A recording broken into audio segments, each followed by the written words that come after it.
ইরানের ওপর হামলা মাত্র ২৫ মিনিট সময় নেয় এবং ৩টি পারমাণবিক স্থাপনা ফোর্ডো, নাতঞ্জ এবং ইস্পাহান লক্ষ্য করে।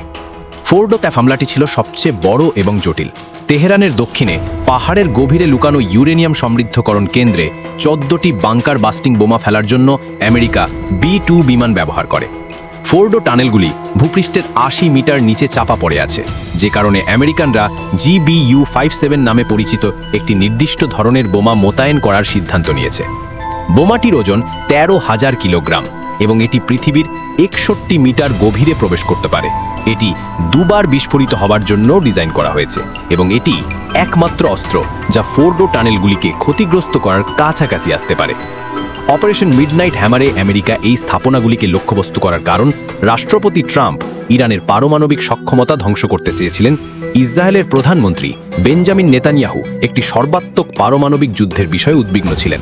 আজ সকালে ইরান এখন একটি সংঘাতের মধ্যে তার পরবর্তী পদক্ষেপ বিবেচনা করছে, যা মধ্যপ্রাচ্যের চেহারা বদলে দেবে।